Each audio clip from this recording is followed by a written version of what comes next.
Kalau nggak ada selling pointnya, kamu gimana masarin nantinya, bener nggak? Bahkan penerbit yang memang dia bisa menerbitkan buku motivasi, itu belum tentu mau nerima naskah motivasi loh. Selling point kamu tuh apa di naskah kamu gitu. Ketika kita ngisi materi yang sama terus, bisa-bisa pengikut kita akan bosen lama-lama.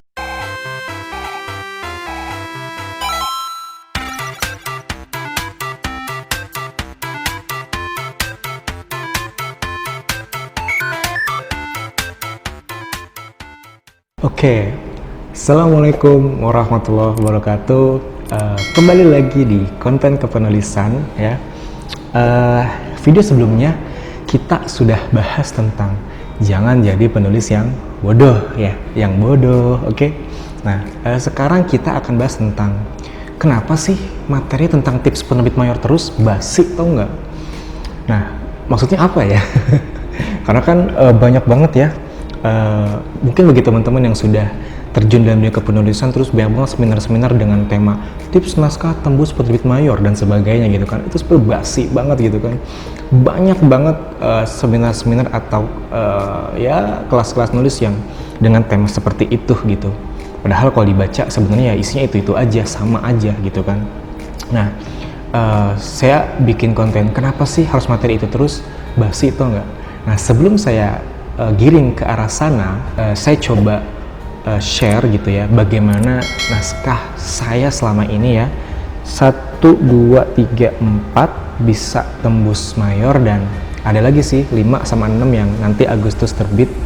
Nah, kenapa itu bisa tembus secara mayor nanti saya akan saya share di video ini ya, tapi ini berdasarkan pengalaman saya, bukan secara teoritis seperti orang-orang mungkin ya. Saya coba share pengalaman ini belak-belakan. Nah, pertama, tema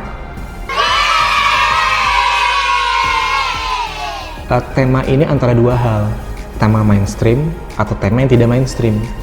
Kalau teman-teman ingin membuat buku dengan tema yang mainstream, usahakan isinya beda. Kayak contoh, saya bikin buku, ini buku saya yang pertama nih, yang paling bawah. Ini kan diterbitkan secara indie ya, diterbitin di penerbit saya sendiri. Ini awalnya saya kirim ke salah satu penerbit yang emang ternyata di sana proses seleksinya ketat banget gitu. Ternyata ditolak sama dia. Saya tanya, kenapa mas emang kena ditolak, alasannya apa gitu. Saya tanya di email, dan jawabannya adalah buku dengan tema motivasi itu sudah banyak dan di pasaran pun juga banyak. Kalau isinya gini-gini aja, kalau isinya nggak ada selling pointnya, nggak ada ciri khasnya, sama aja dengan buku-buku yang sudah terbit, buku-buku motivasi yang sudah ada. Terus bagaimana kami menjual buku tersebut? Bagaimana kami bisa menjual buku ini gitu? Itu kata mereka.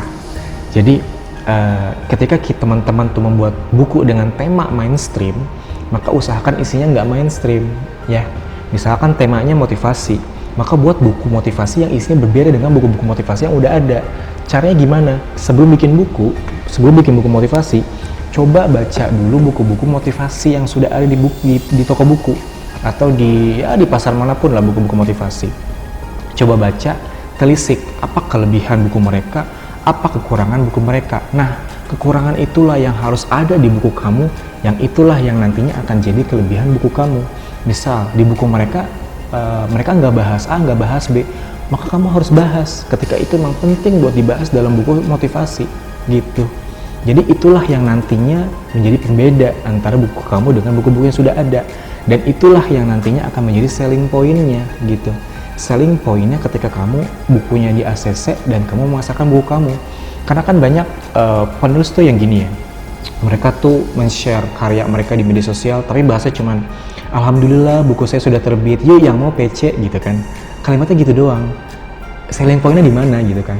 Udah judulnya biasa, terus orang tertariknya dari mana gitu. Nah, teman-teman perlu memikirkan bahwa selling point itu benar-benar penting ketika kita ingin menerbitkan buku. Jadi kalau bikin buku tuh, makanya kenapa tadi saya bilang bikin buku yang berbeda dari buku-buku yang sudah ada. Nah, yang membedakan itulah yang nantinya bisa kita jual ketika kita ingin promosikan buku kita gitu.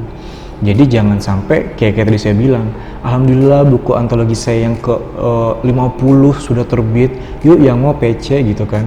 Ya padahal selling pointnya nggak ada di buku itu gitu kan. Apa yang bisa kita jual dari buku itu yang disampaikan, dan itulah yang akan bikin orang tertarik buat beli gitu ya. Jadi tema, kalau temanya mainstream, usahakan isinya berbeda. Kalau temanya nggak mainstream, maksudnya nggak mainstream tuh temanya masih jarang diangkat, tapi memang ini diperlukan untuk masyarakat, dan masyarakat memang tertarik dengan tema ini gitu. Nah itu bagus, karena berarti daya saingnya kecil, maka peluang lakunya pun besar ketika tema itu jarang dipakai, tapi tema itu memang lagi dibutuhkan oleh masyarakat. Nah itu bagus gitu. Itu pertama, tema ya. Kedua, judul. Balik lagi ke judul ya. Saya pernah ikut kelas nulis dan pematerinya tuh bilang gini, kalau penulis pemula ingin cepat berkembang, coba buat judul yang menggemparkan Indonesia, buat judul yang menggemparkan masyarakat gitu. Jadi kalau bikin judul buku yang menggemparkan, itu masyarakat nggak bakal ngelirik siapa nama penulisnya, mereka langsung melihat isinya gitu. Isinya apa sih, kok judulnya bisa kayak gini ya? Itu langsung dilirik bukunya gitu, tanpa melihat isi tulis siapa sih penulisnya gitu kan. Tapi akhirnya ketika buku itu menarik, mereka akan kepo, nama penulisnya siapa, nama IG-nya siapa, dan sebagainya. Itu penting banget yang namanya judul.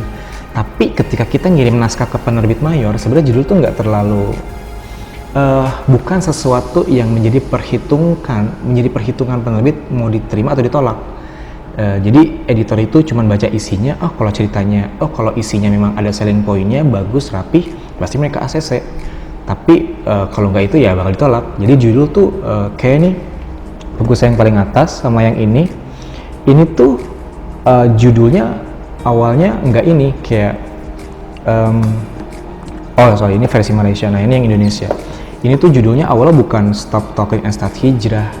Jadi dulu judul pas saya ngirim naskah tuh awalnya judulnya Dilanda Hijrah. Tapi akhirnya mungkin karena editor ngerasa kayak judulnya kurang deh, coba diganti deh gitu kan. Ada saya diskusi sama editornya, tapi tetap ini judul yang ngusulin saya. Jadi kita ngusulin bersama, Kak gimana kalau judulnya kayak gini? Ternyata editor kayak kurang deh Kak, yaudah cari lagi yang lain gitu. Jadi ketika kita bikin judul, akhirnya ada editor yang bisa menerawang, ini judul menjual apa enggak gitu, kan enak ya. Nah itu enaknya kalau ke mayor tuh gitu, ketika judulnya kurang menarik, kita bisa dituntun sama editornya membuat judul yang menjual gitu. Coba deh judul lebih provokatif atau kayak gimana gitu kan. Akhirnya dapatlah judul ini gitu. Ini juga sama. Ini judulnya tuh awalnya bukan ini, judulnya tuh apa ya dulu ya? Kalau nggak salah tuh lupa saya pokoknya judul bukan ini. Akhirnya ini atas kemauan dari editornya. Sebenarnya saya kurang search sih, tapi ini karena saya juga nggak ada ide waktu itu, dan emang editornya Kak judulnya ini aja. Oh ya udah deh, yaudah akhirnya nurut. Karena saya waktu itu emang lagi nggak ada ide buat judul gitu kan. Ya itu gitu. Jadi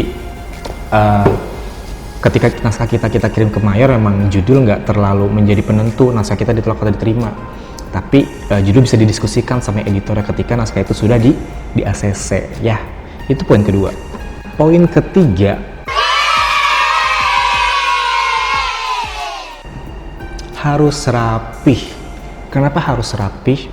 Sekarang gini, editor di penerbit mayor, naskah yang masuk kan bukan naskah kita doang, naskah yang masuk tuh banyak gitu kan. Editor itu kan baca naskah kita sama aja kayak baca buku, bener nggak sih? Jadi kalau naskah kita tuh dari awal udah acak-acakan, editor udah malas bacanya. Kalau udah malas, moodnya udah kurang, pengen nge-ACC juga udah malas bawaannya gitu. Makanya coba buat naskah yang rapi. Kayak saya pernah baca novel terbitan mayor, ceritanya tuh biasa banget gitu. Ceritanya tapi dulu belum booming tentang pelakor padahal, dan ceritanya biasa tapi dia pembawaannya enak, dia nulisnya enak gitu. Akhirnya mungkin itulah yang bikin si editornya menerima naskah tersebut, walaupun ceritanya sederhana, tapi karena tulisannya rapih, ngalir, dan enak dibaca, akhirnya diterima naskahnya. Mungkin kamu bisa menerapkan itu gitu. Ketika kamu masih belum punya ide yang terlalu kreatif atau cerita yang terlalu menarik, mungkin kamu perlu yang namanya rajin nulis biar tulisan kamu rapi, biar tulisan kamu ngalir, biar diksi-diksi yang kamu keluarkan tuh bagus dan sebagainya. itu kan jadi poin plus juga kan gitu. Jadi perlu yang namanya kerapihan. Oke. Nah, yang keempat,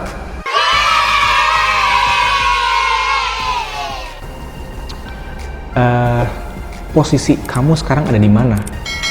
Maksud saya, ketika kamu ngerasa masih awal-awal nerbitin buku, coba cari penerbit yang tahap penyeleksiannya tuh nggak terlalu ketat gitu ya. Atau sekarang gini deh, kamu ini termasuk orang yang penyabar atau yang nggak sabaran gitu. Kalau kamu memang orang yang nggak sabaran, coba tanya-tanya sama penulis yang udah senior, Kak, penerbit mana ya yang tahap seleksinya tuh nggak terlalu ketat gitu dan nggak terlalu lama ngabarinnya. Nah, kamu kirim aja ke sana. Tapi kalau kamu orangnya penyabar, kamu ngirim kemanapun silakan. Mau ke Republika, mau ke Bentang Pustaka, mau ke Kata Depan, mau ke Gegas Media, mau kemana-mana, terserah. Yang mungkin tahap seleksinya sampai 6 bulan dan itu belum tentu diterima, ya itu silahkan. Mungkin bisa menjadi pembelajaran buat kamu ke depannya gitu kan. Nah itu jadi cek posisi kamu tuh sekarang ada di mana. Kalau kamu ngerasa kayak naskah gue bagus deh atau kayak cocok deh buat tembus mayor yang penerbit yang ini, yang besar ini gitu loh, ya udah taruh aja di sana gitu ya. Jadi cek posisi kamu ada di mana. Oke. Kalau nggak ada selling pointnya, kamu gimana masarin nantinya, bener nggak? Bahkan penerbit yang memang dia bisa menerbitkan buku motivasi itu belum tentu mau nerima naskah motivasi loh. Selling point kamu tuh apa di naskah kamu gitu. Ketika kita ngisi materi yang sama terus, bisa-bisa pengikut kita akan bosen lama-lama.